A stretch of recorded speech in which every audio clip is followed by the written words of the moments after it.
দিয়েছেন। আকস্মিকভাবে বিনা নোটিশে ছাড়া ডম্বুর বাঁধ খুলে দেওয়ায় বাংলাদেশের এই বন্যা সৃষ্টি হয়েছে। ঠিক ভারতের সাথে এমন ঘটনা ঘটতে পারে যদি ব্রহ্মপুত্র নদে চীনের বাঁধ 3 গর্জেস বাঁধ, যা উত্তর পূর্ব ভারতকে বেশ ভোগাতে পারে।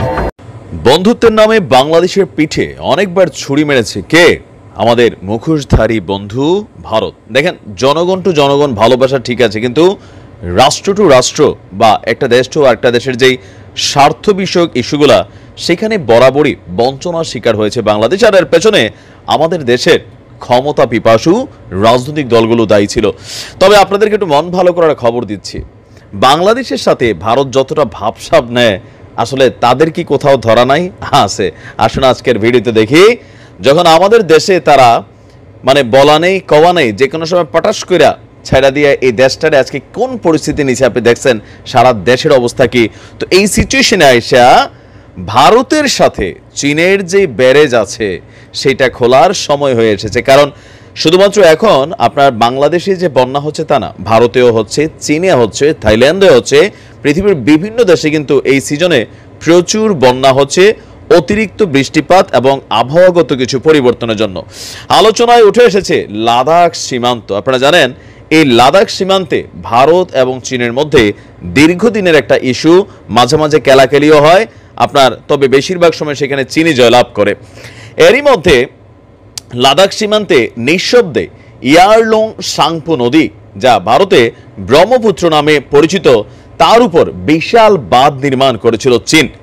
এটা বিশ্বের বৃহত্তম বাঁধ বলে মনে করা হয়। ভাবটা দেখছেন, ডিজাইন সেটআপ আসলে চীনারা পারে। আর এর প্রভাব পড়তে যাচ্ছে ভারতের উত্তর পূর্ব রাজ্যগুলিতে।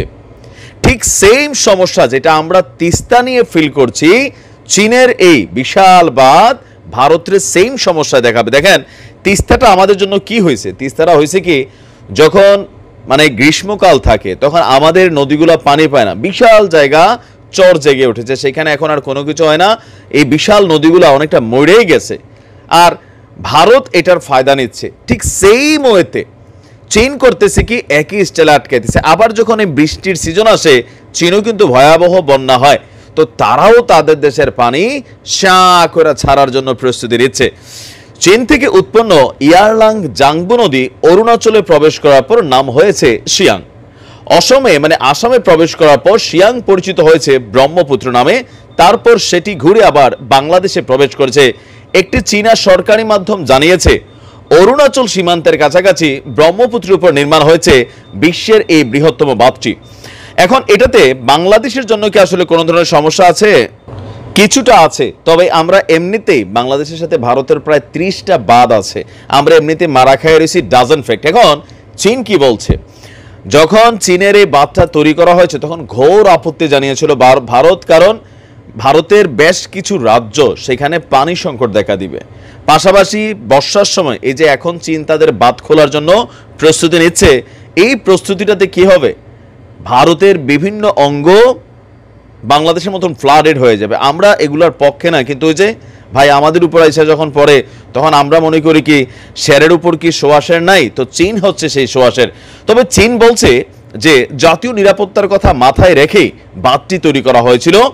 আর চীনের পাওয়ার কনস্ট্রাকশন কর্পোরেশনের চেয়ারম্যান বলেছিলেন এই বাঁধ নির্মাণের প্রধান লক্ষ্য ছিল জলবিদ্যুৎ নির্মাণ, এবং কি কোনো রকম ঝামেলা হলে মানে ওভারফ্লো হলে, যেমন আজকে ভারত যেমন বলল, ভারতের হাই কমিশনার প্রণব ভার্মা, যে এটা আমরা খুলি নাই, অটো খুইলা গেছে, তো চীনের একটু সিস্টেম, এটা খুলতে হবে না, অটো খুলে যাবে। বাঁধটি নির্মাণ হওয়ার পর জলের ঘাটতি মেটাতে বেশ কয়েকটি নদীর জলপথ উত্তর দিকে গড়িয়ে দিয়েছিল চীন, আর এতে সবচেয়ে বেশি সমস্যায় পড়েছিল ভারত। ভয়াবহ জল সংকট দেখার পাশাপাশি এখন ভারত এমনিতে ফ্লাডেড। ভারতীয় সাধারণ মানুষ যারা বিভিন্ন জায়গায় কি বলে যে বন্যায় আটকে আছে, অনেক মানুষ মারা গেছে, আমরা তাদের জন্য কি বলা হয় যে দুঃখ প্রকাশ করছি।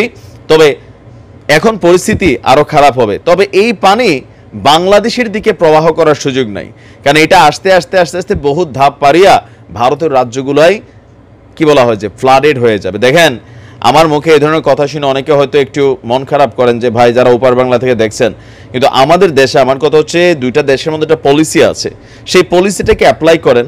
চীন খুলতেছে, তারপরে তারা তো পলিসি অ্যাপ্লাই করে খুলতেছে। দেখেন চীন কিন্তু হঠাৎ করে বলা নেই কওয়া নেই খুলে দিচ্ছে না। চীন যখন খুলতে যাচ্ছে তারা কূটনৈতিক যে সিস্টেম আছে এই বাঁধগুলো খোলার আগে সে ওয়ার্নিং দিচ্ছে, কিন্তু ওয়ার্নিং দিল রাইট নাও ভারতের জন্য এই ওয়ার্নিংটাকে ব্যাকআপ করার সুযোগ নেই। আমরারে ওয়ার্নিং দিতেন, এটা অটোমেটিক আসবে জানি আমরা, তারপর আমাদেরকে ওয়ার্নিং দিতেন, বলতেন, সময় দিতেন, কথা নেই বার্তা নেই, ঠাস করে খুলে দিলেন। দেখা যাক কি হয়। ভালো থাকুন, আসসালামু আলাইকুম।